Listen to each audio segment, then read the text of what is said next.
Aroma miracles இயற்கையான aroma ஆயில்களை கொண்டு தயாரிக்கப்படுகிறது. தூக்கமின்மை, மன அழுத்தம், எதிர்மறை எண்ணங்கள் போன்ற மனநல பிரச்சனைகள், உடல்வலி, தலைவலி போன்ற உடல்நல பிரச்சனைகள், ஆன்டி ஏஜிங், முடிவுதிர்வு, பொடுகு, வெண்புள்ளி, சரும பிரச்சனைகள் போன்ற அனைத்து பிரச்சனைகளுக்கும் தீர்வளிக்கிறது. Aroma miracles.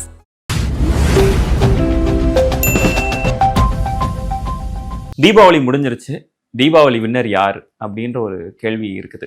Diesel, dude and bison அப்படின்னு சொல்லிட்டு 3 படங்கள் வெளியாச்சு. தீபாவளி வின்னர் அப்படின்னு சொல்லிட்டு இல்லை, யாரை எடுத்துக்கலாம் சார் நம்ம? அதாவது வந்து வசூல் ரீதியா வின்னர் அப்படின்னா டூட் படம் தான். அதே நேரம் அனைத்து தரப்பு மக்களையும் கவர்ந்த படம் அப்படின்னா பைசன் படத்தை சொல்லலாம். இந்த பட்டியலில் வந்து டீசல் படம் இல்லை. ஆமாம், இப்போ டூட் படத்தை பொறுத்த வரைக்கும் பார்த்தீங்கன்னா அது பிரதீப் ரங்கநாதனுடைய முந்தைய படங்களுடைய சாயல்லே உள்ள மற்றொரு படம் தான் அது. அந்த படத்தினுடைய கருத்து ரீதியாக வந்து ஒரு நிறைய விமர்சனங்கள் இருந்தாலும் வசூல் வந்து ஒரு பெரிய அளவில் இருக்குது. அதில் எந்த மாற்றமே இல்லை. இன்னும் சொல்லப்போனால் சிவகார்த்திகேயன், தனுஷ், சிம்பு போன்ற நடிகர்கள் ஒரு 10-15 வருஷம் சினிமாவில் இருந்து அந்த தொட்ட உயரத்தை எல்லாம் இவர் ஒரு 3வது படத்துலேயே ஜம்ப் பண்ணி அதையே தாண்டி போயிட்டார். அந்த அளவுக்கு வசூல் வந்து பெரிய அளவில் இருக்குது. அதே நேரம் பைசனுடைய வசூல் நீங்கள் டூட் படத்தோடு ஒப்பிட்டால் குறைவாக இருக்க தவிர அந்த படத்துக்காக கிடைக்க வேண்டிய வசூலை விட ஒரு பெரிய வசூல் அந்த படத்துக்கு இருக்கு. டூடோட வசூலை பற்றி கேட்கணும்னு நினைக்கிறேன். நேற்று ஒரு போஸ்டர் ரிலீஸ் பண்ணியிருந்தாங்க. கிட்டத்தட்ட 80 கோடிக்கு மேலே 4 நாட்களில் வசூல் செய்யப்பட்டிருக்கு அப்படின்னு சொல்லியிருக்காங்க. அது மேலே தொடர்ந்து ஒரு கேள்வியும் வைக்கப்படுது. மைத்ரி மூவி மேக்கர்ஸ் வந்து இந்த வசூலை வந்து ரொம்ப பூஸ்ட் பண்ணி காட்டுறாங்க. அதோட ஒட்டுமொத்த வசூல் 40லேருந்து 45 கோடி வரைக்கும் தான் இருக்கும் அப்படின்ற ஒரு விஷயத்த சொல்கிறாங்க. அது எந்த அளவுக்கு உண்மை சார்? இல்லை, அதுக்கு வாய்ப்பு இருக்கு. நம்ம இல்லைன்னு ஒதுக்கிடவும் முடியாது. அதாவது இதில் வந்து ஒரு சின்ன வித்தியாசத்தை நம்ம புரிஞ்சுக்கணும். இப்போ இந்த பட நிறுவனம் தமிழ்நாடு அளவில் இவ்வளவு வசூல் அப்படின்னு அதிகாரப்பூர்வமாக அறிவிச்சா அதை வந்து நம்ம நம்பிடலாம். என்ன 90%. என்ன காரணம் அப்படின்னா அந்த அதிகாரப்பூர்வமாக அறிவிக்கிறாங்கல்ல, அதை வந்து இங்கே இருக்கிற ஜிஎஸ்டி அலுவலகமும் வருமான வரித்துறையும் அதையே அவங்களுடைய ஸ்டேட்மெண்ட்டாக வச்சுட்டு மறுபடியும் அவங்க கணக்கு தாக்கல் பண்ணும்போது இதுதானே நீங்கள் போட்ட அமௌண்ட்டு, இதுக்கான அக்கௌண்ட்டை கொடுங்கன்னு அவங்க கேட்பாங்க. அப்படி கேட்கப்பட்டிருக்கு. அதனால என்னன்னா தயாரிப்பாளர்கள் இந்த விஷயத்துல வந்து ரொம்ப தெளிவா இருப்பாங்க. இதுல இன்னொரு காமெடியெல்லாம் இருக்கு. அந்த படத்தோட ஹீரோக்கள் என்ன பண்ணுவாங்க அப்படின்னா ஒரு 10 கோடி கலெக்ட் பண்ணியிருக்கும் போது இந்த தயாரிப்பாளருக்கு போனை போட்டு அதை 20 கோடின்னு நீங்க போஸ்ட் ரிலீஸ் பண்ணுங்கன்னு கேட்பாங்க. ஆரம்பத்துல சில தயாரிப்பாளர்கள் அந்த மாதிரிலாம் பண்ணி மாட்டிக்கிட்டு அந்த தகவல் பரவி அதுக்கப்புறம் தயாரிப்பாளர்கள் ரொம்ப உஷாராயிட்டாங்க. என்ன கலெக்ட் பண்ணியிருக்கோ அதை தவிர வந்து நம்ம ஜாஸ்தி பண்ணக்கூடாது. அதே நேரம் சில லட்சங்கள் முன்ன பின்ன இருக்கும். 10 கோடியை 90 லட்சம் அப்படிங்கும்போது அதை 11 கோடியா ரவுண்ட் பண்ணுவாங்க. ஆனா ஒரு 10 கோடியை வந்து 20 கோடியா போட மாட்டாங்க. புரியுதா? இல்லை, இது எதுக்குன்னா தமிழ்நாடு அளவிலான வசூல். ஆனா இப்ப இந்த பட நிறுவனங்கள் போடுற வசூலை கவனிச்சிங்க அப்படின்னா வேர்ல்டு வைடுன்னு போடுவாங்க. இப்போ நீங்க டூடே கவனிச்சிங்கன்னா தமிழ்நாடு அளவில் எவ்வளவுங்கிறது அவங்க எங்கேயுமே மென்ஷன் பண்ணவே இல்லை. இது வரைக்கும் பார்த்தீங்கன்னா வேர்ல்டு வைடு வசூல் தான் அவங்க போட்டுட்டே இருக்காங்க. அதனால அவங்க சொல்ற மாதிரி இது இப்போ ஒரு மிகைப்படுத்தப்பட்ட தகவலாக இருப்பதற்கும் வாய்ப்பு இருக்கு. அதை நம்ம வந்து மறுப்பதற்கு இல்லை. இப்போ தமிழ்நாட்டில் வந்து டூட் திரைப்படம் ஒரு 40 கோடி வரைக்கும் வசூல் செஞ்சிருந்தது அப்படின்னா வேர்ல்டு வைடா 80 கோடிக்கான வசூல் செய்யறதுக்கான வாய்ப்புகள் இருக்கா சார்? அதாவது அப்படி நீங்க சொல்லிட முடியாது. அதுதான் முக்கியமான விஷயம். இங்க எத்தனை தியேட்டர்ல ரிலீஸ் பண்ணியிருக்காங்க, எத்தனை ஷோ போயிருக்கு அப்படிங்கிறத வச்சுதான் அதை நம்ம சொல்லவே முடியும். அதுக்கப்புறம் பாத்தீங்கன்னா வெளிநாட்டுல எத்தனை ஸ்கிரீன் ரிலீஸ் ஆகிருக்கு அப்படிங்கிறதெல்லாம் இருக்கு. அதனால இங்க 20 கோடினா அங்க 40 கோடி, இங்க 10 கோடினா அங்க 20 கோடினா அப்படி கணக்கெடுத்துட முடியாது. இந்த தியேட்டர் எண்ணிக்கை அந்த தியேட்டர் எண்ணிக்கை எல்லாத்தையும் வச்சுதான் அந்த கணக்குக்கே நம்ம வர முடியும். கருப்பு திரைப்படத்துடைய ஃபர்ஸ்ட் சிங்கிள் ரீசெண்டா ரிலீஸ் ஆயிருந்தது சாயா பங்கருடைய இசையில.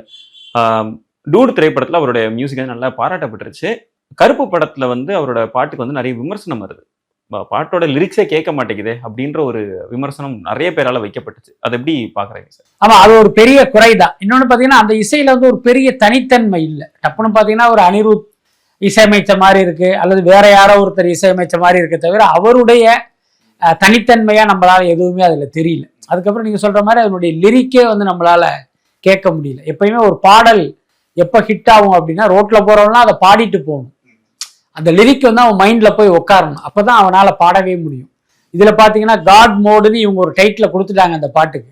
ஆனா அந்த பாடல் வரி என்னங்கிறது யாருக்குமே தெரியல. அது ஒரு பெரிய மைனஸ். அது அந்த விமர்சனம்ங்கிறது ஒரு நியாயமானதுதான். இளையராஜா அவர்கள் வந்து இப்போ ஒரு கேஸ் வந்து போடுறதுக்காக பேசிட்டு இருக்கிறதா ஒரு தகவல் வெளியா இருக்கு. என்னன்னா குட் பேட் அக்லில எப்படி மைத்ரி மூவி மேக்கர்ஸ் வந்து அவருடைய 2-3 பாடல்களை பயன்படுத்தினாங்க, அதே மாதிரி டூட்லையுமே 2-3 பாடல்களை பயன்படுத்தியிருக்காங்க. அதுவும் கரெக்டா முறையான ஒரு பெர்மிஷன் பெறப்படலை அப்படின்னு சொல்லிட்டு இளையராஜா தரப்புல இருந்து சொல்லப்படுது. அது எப்படி பாக்குறீங்க சார்? அதாவது முதல்ல தெரிஞ்சுங்க, மைத்ரி மூவி மேக்கர்ஸ் பல 100 கோடி முதலீடு பண்ண ஒரு மிகப்பெரிய பட தயாரிப்பு நிறுவனம். பல 100 இல்லை 1000 கோடின்னு கூட நம்ம சொல்லலாம். அப்பேற்பட்ட பட நிறுவனம். அவங்க வந்து முறைப்படி அனுமதி இல்லாமல் ஒரு திரைப்பட பாடலை அவங்களுடைய படத்துல யூஸ் பண்ணுவாங்களா? இந்த கேள்வியை கேட்டாலே இதுக்கு பின்னால என்ன இருக்குங்கிறத நம்ம ஈஸியா புரிஞ்சுக்க முடியும். இப்ப அவர்கள் ஒரு படத்தை ஒரு பாடலை பயன்படுத்தும் போது முதல்ல என்ன பண்ணுவாங்க அப்படின்னா, இந்த பாடலுடைய உரிமை யார்கிட்ட இருக்குன்னு கேட்பாங்க. அது பெரும்பாலும் பார்த்தீங்கன்னா அந்த ஆடியோ கம்பெனிகள்கிட்ட தான் இருக்கும். இந்த படம் யார் வாங்கியிருக்கா அப்படின்னு விசாரிக்க முடியும். அந்த மாதிரி எந்த ஆடியோ கம்பெனியில் அவங்களுடைய ரைட்ஸ் இருக்கோ அவங்க கிட்ட பணம் கொடுத்து அதை வந்து அவங்க படத்தில் பயன்படுத்துகிறாங்க. அப்போ இந்த விவகாரத்தில் மைத்ரி மூவி மேக்கர்ஸ் மேலே எந்த தவறுமே கிடையாது. அவர்களுக்கு தேவைப்பட்ட பாடலே அந்த உரிமை யாரிடம் இருந்ததோ அவர்களிடம் பணத்தை கொடுத்து அவங்க பயன்படுத்திட்டாங்க. இப்போ என்ன சிக்கல் அப்படின்னா, இளையராஜாவுக்கும் இந்த ஆடியோ கம்பெனிகளுக்கும் ஒரு பெரிய பஞ்சாயத்து வந்து பல வருஷமா நடந்துகிட்டு இருக்கு. இவர் என்ன சொல்றாரு, என் பாட்டுக்கு நான் தான் உரிமையாளர், நான் தான் அந்த ரைட்ஸ் எல்லாம் கொடுக்க முடியும்னு இவர் சொல்றாரு. ஆடியோ கம்பெனி என்ன சொல்லுது, இல்லைங்க நாங்க பணம் கொடுத்து இதை வாங்கிட்டோம் அப்படின்னு அவங்க சொல்றாங்க. அப்ப பிரச்சனை வந்து இவங்க 2 பேருக்குள்ள. இதை இவங்க நீதிமன்றத்தில் போய் தீர்த்து கொண்டால் தயாரிப்பாளர்களுக்கு எந்த குழப்பமும் இருக்காது. நீதிமன்ற தீர்ப்பின் அடிப்படையில் யார் உரிமையாளரோ அவங்க கிட்ட அந்த பணத்தை கொடுத்து வாங்கிட போறாங்க. இப்ப குட் பேட் அக்லில பயன்படுத்திய பாடலா இருக்கட்டும், டூட்ல பயன்படுத்திய பாடலா இருக்கட்டும், அட் பிரசன்ட் உரிமை என்பது ஆடியோ கம்பெனியை தான் சேருங்கிறது தான் சட்டம். அந்த அடிப்படையில அவங்க அங்க வாங்கிட்டு போயிட்டாங்க. இப்ப இளையராஜா இவங்க மேல கோவப்பட்டு என்ன பிரயோஜனம்? நீங்க கோர்ட்ல போய் முறையிடுங்க, கோர்ட் என்ன சொல்லுதோ அதன்படி இந்த தயாரிப்பாளர்கள் செய்வாங்க. அதனால என்னை பொறுத்த வரைக்கும் இது தவறு வந்து பட தயாரிப்பாளர்கள் மீது கிடையாது. இளையராஜா அன்னைக்கு பணத்துக்கு ஆசைப்பட்டு எல்லாத்தையும் வித்துட்டாரு. இன்றைக்கு அதாவது லட்சங்களுக்கும் சில ஆயிரங்களுக்கும் வித்தாரு. இன்னைக்கு அது வந்து கோடிகளாக மாறின பிறகு அவர் வந்து பயங்கரமா வருத்தப்படுறாரு. அடடா நம்ம ஏமாந்துட்டோம். அப்போ நம்ம மீண்டும் வந்து அந்த பழைய பாடல்களை வச்சு கோடிக்கணக்கில் சம்பாதிக்கணும் அப்படின்னா அந்த உரிமையை மீண்டும் நாம் மீட்டெடுக்கணும் அப்படிங்கிற ஒரு போராட்டம் தான் இது. குட் பேட் அக்லில இதே பிரச்சனை வரும் பொழுது மறுபடியும் அதே ப்ரொடக்ஷன் ஹவுஸ் தான் டூட்லயும் அதே பிரச்சனை மறுபடியும் வருது அப்படின்ற பொழுது அதை தவிர்த்திருக்கலாம்னே சார். இல்லை, எதுக்கு தவிக்கணும்னு கேட்குறேன். அந்த பாடலை அவங்க பணம் கொடுத்து வாங்கிட்டாங்க. அதுக்கடுத்து பார்த்தீங்கன்னா அந்த குட் பேட் அக்லி நடக்கும் போதே இந்த டூட் படத்தினுடைய படப்பிடிப்பு ஒரு பக்கம் பேரலாலாம் நடந்துகிட்டு இருக்கு. படம் தான் லேட்டா வந்திருக்கே தவிர படப்பிடிப்புங்கிறது அப்பயே படம் துவங்கி படப்பிடிப்பு நடந்துகிட்டு தானே இருக்கு. இன்னொன்னு சட்டப்படி நாம சரியா இருக்கும். அப்படி இருக்கும்போது எதுக்கு அவங்க வந்து அந்த பாடலை வந்து அவங்க வேணான்னு சொல்லணும்? இன்னொன்னு அவங்க பணம் கொடுத்து வாங்கியிருக்காங்க. ஸோ அதனால அவர்களை பொறுத்த வரைக்கும் நம்ம மேல தவறு கிடையாது. இது கோர்ட்டுக்கு போனாலும் இது நமக்கு எதிராக வராதுங்கிற நம்பிக்கையில தான் பயன்படுத்தியிருக்காங்கன்னு நினைக்கிறேன்.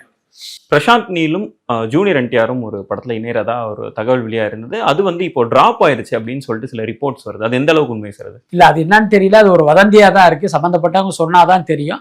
பட் ரொம்ப நாளாவே இந்த தகவல் அவருடைய படத்துல ஒரு நடிக்க போறாருங்கிற ஒரு தகவல் இருக்கு. இன்னொன்னு பாத்தீங்கன்னா இந்த பெரிய ப்ராஜெக்ட்லாம் என்ன பண்றாங்க அப்படின்னா கிட்டத்தட்ட ஒரு வருஷம் 2 வருஷத்துக்கு முன்னாலே ஒரு ஆர்வ கோளாறுல அனௌன்ஸ் பண்ணிடுறாங்க.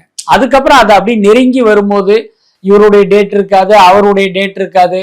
இந்த கேப்ல பாத்தீங்கன்னா இந்த ஹீரோ நடிச்சு ஒரு படம் ரிலீஸ் ஆகி பெரிய வெற்றி அடையும் அல்லது மிகப்பெரிய தோல்வி அடையும். அப்ப அந்த படத்தினுடைய ரிசல்ட்டை வச்சு மறுபடியும் சம்பளத்தை ஃபிக்ஸ் பண்ணுவாங்க. முதல்ல ஒரு படத்துக்கு கமிட் பண்ணும்போது ஒரு சம்பளத்தை ஃபிக்ஸ் பண்ணிடுவாங்க. அப்புறம் படம் ரிலீஸ் ஆகி ஹிட் ஆச்சுன்னா ஹீரோ என்ன பண்ணுவாருன்னா ஜாஸ்தி சம்பளம் கேட்பாரு. ஃபிளாப் ஆயிடுச்சுன்னா தயாரிப்பு நிறுவனம் போய் உங்க சம்பளத்தை குறைங்கன்னு சொல்லும். ஸோ இந்த மாதிரி பிரச்சனையால பார்த்தீங்கன்னா அந்த ப்ராஜெக்டே பார்த்தீங்கன்னா தள்ளி போகும் அல்லது கேன்சல் ஆகுறதுங்கிறது தொடர்ந்து நடந்துகிட்டு இருக்கு. ஸோ அந்த மாதிரி ஒரு விஷயமாக இருப்பதற்கும் வாய்ப்பு இருக்கு. இந்த தகவல் வெளியாகும் போது அஜித் ரசிகர்கள் சிலர் வந்து சந்தோஷமா ஒரு ட்வீட் போடுறாங்க. என்னன்னா அவ்வளவுதான், இப்போ பிரசாந்த் நீலும் அஜித் அவர்களும் சேர்ந்து ஒரு படம் பண்ண போறாங்க. ஏன்னா அந்த படம் டிராப் ஆயிடுச்சு, அப்ப நெக்ஸ்ட் நம்ம தலைவோட தான் அப்படின்ற மாதிரியான ஒரு இது போயிட்டு இருக்கு. இந்த டாக் எந்த அளவுக்கு உண்மை? அதான் அஜித் ரசிகர்கள் கனவுல தான் வாழ்ந்துகிட்டு இருக்காங்க. அது வந்து தொடர்வதாகத்தான் நம்ம எடுத்துக்கணும். என்னன்னா ரொம்ப நாளைக்கு முன்ன பிரசாந்த் நீலும் அஜித்தும் வந்து மீட் பண்ணதா ஒரு தகவல் இருக்கு. அது வந்து பாத்தீங்கன்னா ஒரு பர்பஸான சந்திப்பு இல்லை. அஜித் வந்து தொடர்ந்து ராமோஜிரா ஃபிலிம் சிட்டில தான் ஒர்க் பண்ணிட்டு இருந்தார். அவருடைய படங்கள் எல்லாம் அங்கதான் படப்பிடிப்பு நடக்கும். அதே மாதிரி பிரசாந்த் நீலுடைய படப்பிடிப்பு அங்க நடக்கும் போது ஒரு தற்செயலா மீட் பண்ணியிருக்காங்க, அவ்வளவுதான். அதை வச்சு உடனே இவங்க என்ன பண்ணிட்டாங்க, பிரசாந்த் நீலுடைய அடுத்த படத்துல அஜித்தினுடைய அடுத்த படத்தை பிரசாந்த் நீல் இயக்குகிறாருங்கிற மாதிரி இவங்க பயங்கரமா ஒரு வதந்தியை பரப்புனாங்க. அதுக்கப்புறம் அது இல்லைங்கிற தகவலே வந்துருச்சு. பட் இன்னைக்கு அந்த ப்ராஜெக்ட் இல்லைங்கிறதுனால அஜித்தை வச்சு எடுக்கிறதா இவங்க நினைக்கிறாங்க. ஆனா அது வாய்ப்பு இல்லை, அதுக்கு சாத்தியமும் இல்லை. ரஞ்சித், மாரி செல்வராஜ், வெற்றிமாறன், கார்த்திக் சுப்ராஜ் மாதிரியான ப்ரோக்ரஸிவ், அதாவது முற்போக்கு பேசுற இயக்குனர்கள் வந்து தமிழ் நடிகைகளை காஸ்ட் பண்ண மாட்டாங்க அப்படின்னு சொல்லிட்டு ஒரு மிகப்பெரிய விமர்சனம் இருக்கு. அதை எப்படி பாக்குறீங்க சார்? இல்ல, அதை ஒரு பெரிய விஷயமாக பார்க்க வேண்டியது இல்லை. என்ன காரணம் அப்படின்னா, சினிமாவில் இப்போ நடிகைகளுக்கு என்ன மாதிரியான பிரச்சனைகள்லாம் இருக்கு அப்படிங்கிறத உண்மையாக தெரிந்தவர்கள் இதற்காக பெருசா பேச மாட்டாங்க. புரியுதா இல்லையா? ஏன்னா இங்கே சினிமாவில் ஒரு மலிவு பொருளாகவே பெண்கள் தான் இருக்காங்க. அந்த இடத்துல ஒரு தமிழ் பொண்ணு இருக்கணும் அப்படின்னு நம்ம ஆசைப்படுறதே ஒரு முரண்பாடான விஷயம். திரையுலகம் பற்றி தெரியாத, திரையுலகத்தில் பெண்களுடைய நிலை எப்படி இருக்குன்னு புரியாதவர்கள் வேணா இப்படியெல்லாம் ஆதங்கப்படலாம். விவரம் தெரிஞ்சவங்க அது குறித்தெல்லாம் பெருசா கவலைப்பட மாட்டாங்க. கடைசியா ஒரு கேள்வி கேட்கணும்னு நினைக்கிறேன். பவன் கல்யாண் அடுத்த படத்துக்கான இயக்குனர் தேடல்ல இருக்கிறதா ஒரு தகவல் வெளியாயிருக்கு. அதுல லோகேஷுடைய பெயரும் இருக்கிறதா சொல்றாங்க. லோகேஷ் ஒருவேளை இப்போ தெலுங்கு படத்தின் மூலமா பேன் இண்டியா டைரக்டரா மாறலாம் அப்படின்ற மாதிரியான ஒரு நோக்கத்துல அதையும் அவர் கன்சிடர் பண்றதுக்கான சான்சஸ் இருக்கா? அதாவது கூலி படத்தின் மூலமாகவே லோகேஷ் ஒரு பேன் இண்டியா டைரக்டர் ஆயிட்டார். இன்னும் சொல்ல போனா லியோவே அப்படிப்பட்ட ஒரு பேன் இண்டியா படம் தான். அதனால அவர் புதுசா பேன் இண்டியா இயக்குனராக மாறணும்னு அவசியம் இல்லை. பட் அதே நேரம் ஒரு தகவல் இண்டஸ்ட்ரியில ஓடிட்டு இருக்கு. என்னன்னா, இப்ப இந்த ஜனநாயகன் படத்தை தயாரித்து கொண்டிருக்கிற அந்த KVN ப்ரொடக்ஷன்ஸ், அவங்க தயாரிப்புல லோகேஷ் ஒரு படம் இயக்க போறாரு. அது ஒரு நேரடி தெலுங்கு படம். அந்த தெலுங்கு படத்தில் பிரபாஸும் பவன் கல்யாணும் சேர்ந்து நடிக்கிறாங்க. அதாவது பார்த்தீங்கன்னா 2 ஹீரோ சப்ஜெக்ட்டுங்கிற மாதிரி ஒரு தகவல் இருக்கு. அதுக்கப்புறம் பார்த்தீங்கன்னா கிடைத்த தகவல் என்ன அப்படின்னா, அந்த படத்துல பிரபாஸ் டேட் இல்லை அப்படின்ட்டு நடிக்க மறுத்துட்டதா ஒரு தகவல் இருக்கு. ஸோ இது எல்லாமே செவி வழி தகவல்கள் தான். அதனால இதுல என்ன உண்மைங்கிறது போக போக தான் உங்களுக்கு தெரியும். என்ன காரணம்னா, இவரே ரஜினி கமலை வச்சு ஒரு படம் இயக்க போறாரு. அப்படி அது அவருடைய வேலைகள் ஒரு பக்கம் போயிட்டு இருக்கு. அப்ப அந்த படம் பண்ணுவதாக இருந்தா இந்த படத்தை எப்ப பண்ணுவாரு? இப்போ ஒருவேளை இப்ப டேட் கேட்கிற அளவுக்கு போயிட்டாரு அப்படின்னா அப்ப இந்த படம் அவர் பண்ணலையா? இந்த மாதிரி நிறைய குழப்பங்கள்லாம் இருக்கு. இதற்கான விடைங்கிறது அடுத்தடுத்த வாரங்கள்ல தான் தெரியும்.